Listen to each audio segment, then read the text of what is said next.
August 7, 1942. The island of Guadalcanal, Solomon Islands.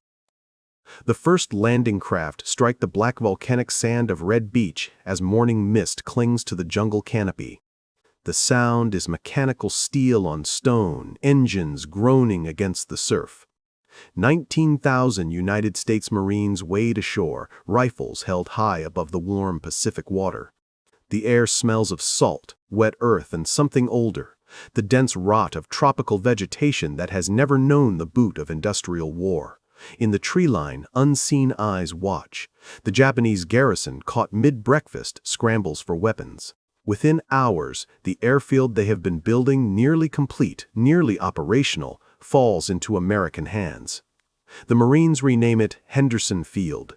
They do not yet know they have just triggered one of the most savage campaigns in the Pacific War, a 6-month crucible that will shatter an ancient warrior doctrine and redefine the boundaries of human endurance. For 3 centuries, the samurai code had whispered through Japan's military tradition like an unbroken wind. Bushido, the way of the warrior, taught that death in battle was not merely honorable, but transcendent, a final devotion to emperor, and nation that elevated the soul beyond mortal suffering. By the 20th century, this code had fused with modern nationalism to create something fearsome, the belief that spiritual purity could overcome material disadvantage, that willpower channeled through suicidal courage could break any defense. The bayonet charge, known as the Banzai attack, became the physical manifestation of this belief. Officers of the Imperial Japanese Army and Navy trained their men to view these headlong assaults not as desperation, but as apotheosis, the moment when discipline, ferocity, and sacrifice converged to shatter the enemy's will. In China, in Malaya, across the Dutch East Indies and the Philippines, this doctrine had proven devastatingly effective. Allied forces, unprepared for such fanaticism, broke and ran. Japanese commanders learned a dangerous lesson, that Western soldiers, for all their firepower, lacked the spiritual fortitude to stand against warriors willing to die without hesitation. They believed they had discovered a tactical invincibility rooted in the soul. Guadalcanal was supposed to be another affirmation of this doctrine. Imperial General Headquarters in Tokyo viewed the American landing as an irritant, not a crisis. The island was a backwater, strategically useful for its airfield but otherwise unremarkable, a green comma of jungle and ridgeline in the vast emptiness of the South Pacific. Intelligence officers estimated the Marine force at 2,000 men, poorly supplied and easily dislodged. The garrison that would retake the island need not be large. Colonel Kiyonao Ichiki, a veteran of campaigns in China and the Aleutians, received orders to embark 900 men of his regiment from Truk Atoll. His mission was simple: land east of the American perimeter, march overland, and annihilate the invaders in a swift night attack. Ichiki was confident. He told his officers that 1 Japanese soldier was worth 10 Americans, that the Marines would flee at the first taste of steel. He had seen it before. He expected to see it again. On the night of August 20, 13 days after the initial landing, Ichiki's men waded across the sandbar at the mouth of a jungle stream the Marines called Alligator Creek, though it held no alligators. They moved in silence, bayonets fixed, hearts prepared for the ecstasy of close combat. What they found instead was a wall of fire that turned the night into a vision of industrial hell. The Marines had learned from the early chaos. In those first days after landing, they had been vulnerable, strung out along the beaches, supplies scattered, perimeter defenses improvised with barbed wire scavenged from the abandoned Japanese camp. But these were not the garrison troops of Wake Island or the hollow-eyed survivors of Bataan. These were men trained at Paris Island and San Diego, drilled in marksmanship until they could place 5 rounds in a 6-inch circle at 500 yards, conditioned to function under stress that would paralyze civilians. When Ichiki's soldiers emerged from the jungle darkness, screaming, "Banzai! And Marine, you die!" they ran into interlocking fields of machine gun fire from Browning M1917s, each weapon capable of firing 450 rounds per minute. The Marines had dug their positions deep, reinforced them with coconut logs, and sighted their guns with mechanical precision. The Japanese advance disintegrated in seconds, bodies piled in the wire. Men stumbled forward with limbs torn away, still trying to reach the American line. The volume of fire was so dense that tracer rounds turned the creek mouth into a glowing curtain of red and orange. By dawn, 800 of Ichiki's 900 men lay dead. The colonel himself, wounded and humiliated, burned his regimental colors and committed ritual suicide with his sword beneath a palm tree. The Marines counted their own casualties, 44 dead. The calculus Ichiki had believed in, the spiritual arithmetic that made 1 Japanese equal to 10 Americans, had met something it could not overcome: logistics, firepower, and men trained to kill with the same cold efficiency they brought to maintaining their rifles. But Tokyo did not learn. The loss of Ichiki's detachment was blamed on poor intelligence, on the underestimation of enemy strength, on anything but the doctrine itself. General Harukichi Hyakutake, commanding the 17th Army, dispatched 6,000 men under Major General Kiyotake Kawaguchi. Kawaguchi was a more cautious officer than Ichiki, a pragmatist who studied maps and terrain. He landed his forces at multiple points around the marine perimeter and planned a coordinated assault from the south, where the jungle was thickest and the American defenses thinnest. For 3 nights in mid-September, Japanese soldiers hacked through the tropical forest, dragging light artillery and heavy machine guns up slopes so steep that men crawled on hands and knees, their uniforms rotting in the humidity. Their boots disintegrating in the mud. They subsisted on handfuls of rice and the unshakable belief that their sacrifice would culminate in victory. On the night of September 12, they attacked a ridgeline south of Henderson Field that would come to be known by the name of the Marine commander who held it, Edson's Ridge. Though the men who fought there called it Bloody Ridge, and sometimes in the years after they called it nothing at all because there were no words for what happened there. The Japanese came in waves, hurling grenades, firing knee mortars, screaming into the darkness.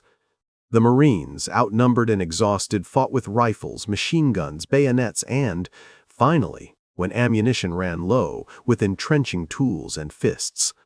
Men grappled in the mud, unable to tell friend from enemy in the blackness. The jungle itself seemed to scream, the sound of combat echoing through the trees until it was impossible to distinguish human voices from the shriek of artillery shells. For 2 nights, the attacks continued. Each time the Japanese reached the crest of the ridge, Marine counterattacks drove them back. Lieutenant Colonel Merritt Edson, chain-smoking cigarettes and moving calmly through the shell fire, repositioned his men, called in artillery from the division's 105mm howitzers, and held the line by will and calculation. When dawn broke on September 14, more than 800 Japanese soldiers lay dead on the slopes. Kawaguchi's survivors staggered back into the jungle, starving and demoralized. The general himself wept at the waste. He had sent brave men to die for an objective they could not take, and the doctrine that promised spiritual superiority over material force had delivered only corpses and failure. Still, the attacks continued. Throughout September and October, Japanese forces launched assault after assault, each one a variation on the same theme: mass infantry charges delivered with fanatical courage against prepared American positions. Each one ended in slaughter.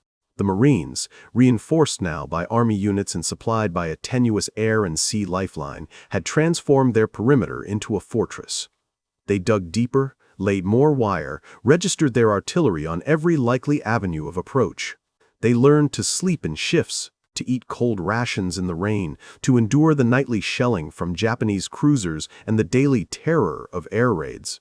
They learned that courage was not a single act of defiance, but a grinding, continuous choice to stay in the hole when every instinct screamed to run.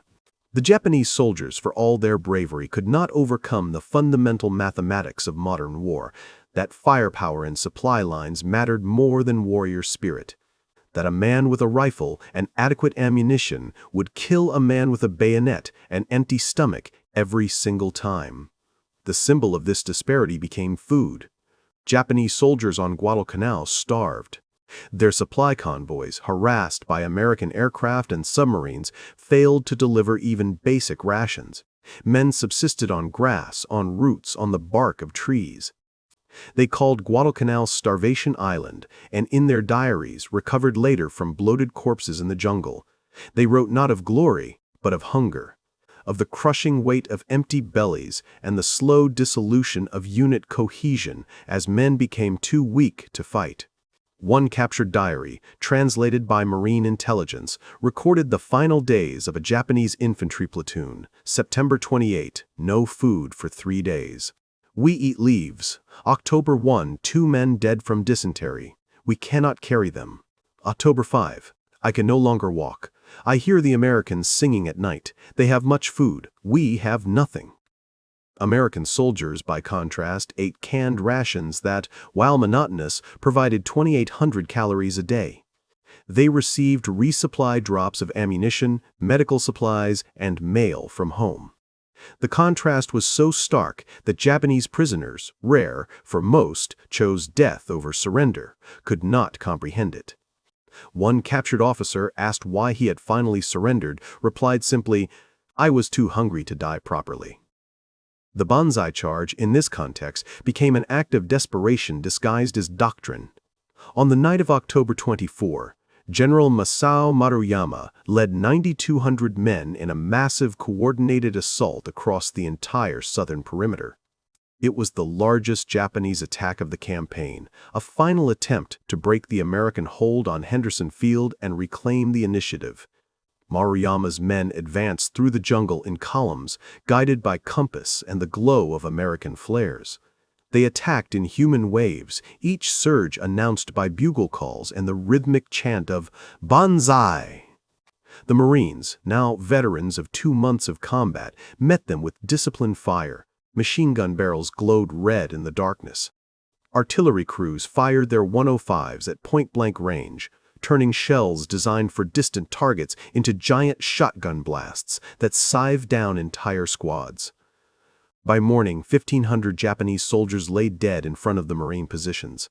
Maruyama, his offensive shattered, retreated into the jungle with fewer than half the men he had brought. The Marines suffered 200 killed. The doctrine of spiritual superiority had become a suicide pact. What the Japanese officers had expected was a quick, glorious campaign, a demonstration of Bushido that would force the Americans to acknowledge the futility of resisting Japanese expansion. What they experienced instead was a methodical destruction of their finest units, a grinding attrition that no amount of courage could reverse. The Marines did not fight with kamikaze fervor. They fought with a cold, professional competence that was, in its own way, more terrifying than fanaticism. They killed efficiently, without hatred, and they stayed. That was the unbearable truth. The Americans would not break, would not retreat, would not yield the island no matter how many times the Japanese attacked. This was not the behavior of decadent Westerners corrupted by luxury and individualism. This was something the Japanese High Command had not anticipated. That democracy, too, could produce warriors who would endure unimaginable hardship for an abstract ideal. That the soft civilians of America could become hard men when the cause demanded it. In November, the naval battles off Guadalcanal reached their climax. Japanese and American fleets clashed in a series of night engagements so chaotic and brutal that survivors on both sides would struggle for decades to make sense of the violence. Ships burned and sank in water so deep their wrecks would not be found for 70 years. Sailors drowned in oil-slicked seas or were torn apart by shark packs drawn to the blood. The channel between Guadalcanal and Savo Island became known as Iron Bottom Sound, a graveyard of steel and men. But when the smoke cleared, the American supply line held. Henderson Field continued to receive reinforcements. The Japanese logistics network, stretched to the breaking point, collapsed. By December, Tokyo faced a choice: commit overwhelming force to retake Guadalcanal or abandon the island and preserve strength for future battles. On December 31, 1942, Emperor Hirohito authorized the withdrawal. Over the first weeks of 1943, Japanese destroyers evacuated 11,000 survivors from Cape Esperance under cover of darkness. The Marines, expecting another assault, discovered empty positions and the scattered detritus of a defeated army, rusted rifles, discarded helmets, shallow graves marked with crude wooden stakes. Guadalcanal was won. The cost was staggering. 7,000 American servicemen died on and around the island. Drowned sailors, shot down pilots, Marines killed in the jungle or dead of disease. The Japanese lost more than 30,000, but the numbers alone do not capture the transformation that occurred. Japanese military doctrine, forged in centuries of tradition and hardened by victory after victory, had met an immovable object. The Banzai charge, that ultimate expression of Bushido, had been revealed as a tragic anachronism in the age of machine guns and artillery. Japanese officers who survived Guadalcanal returned to headquarters with a truth their superiors did not want to hear, that courage without logistics was suicide, that the Americans could not be frightened into submission, that the war in the Pacific would not be won by spiritual strength alone. Some commanders learned this lesson and adjusted their tactics, building fortified defenses and fighting from concealment on islands like Peleliu and Iwo Jima. Others, trapped by ideology, continued to order Banzai charges until the very end of the war, sending men to pointless deaths in the name of a doctrine that Guadalcanal had already disproven. For the Marines who held that perimeter through those 6 months, the experience became the defining crucible of their lives. They had learned that war was not adventure or glory but a filthy, exhausting trial that reduced men to their most basic functions: eat, dig, kill, sleep, repeat. They learned that courage was not the absence of fear, but the ability to function despite it, to rise from the foxhole one more time when every nerve screamed to stay down. They learned that they could endure more than they had ever believed possible, and that knowledge, once gained, could never be unlearned. In the decades after, when they spoke of Guadalcanal, and many did not for years or sometimes ever, they spoke not of victory, but of survival of the friends who did not come home, of the strange guilt that accompanies outliving the dead. They spoke of the jungle at night, the rain that never stopped, the taste of fear like copper on the tongue.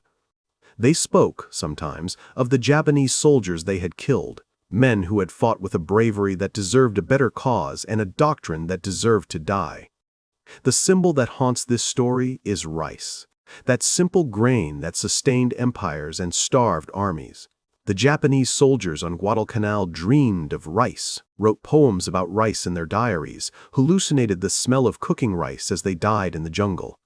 The Marines, who ate their bland sea rations without complaint, could not understand why the enemy kept attacking when they were so clearly starving. They learned later from interrogations and captured documents that orders from Tokyo had promised resupply convoys that never came, that officers had assured their men that one more charge would break the American line and capture the storehouses of enemy food.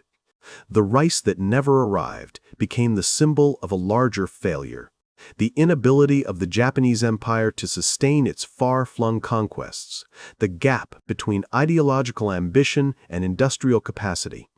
The Americans, with their endless convoys and supply ships, their cigarettes and canned peaches and mail from home, represented a different kind of power, not the power of the warrior's spirit, but the power of factories and farms, of a nation that could feed and equip its soldiers while simultaneously producing enough surplus to supply its allies.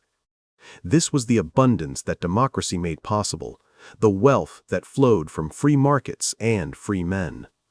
The Japanese soldiers on Guadalcanal starved, not because they lacked courage, but because their system could not deliver rice to the front, and all the Banzai charges in the world could not overcome that fundamental deficiency.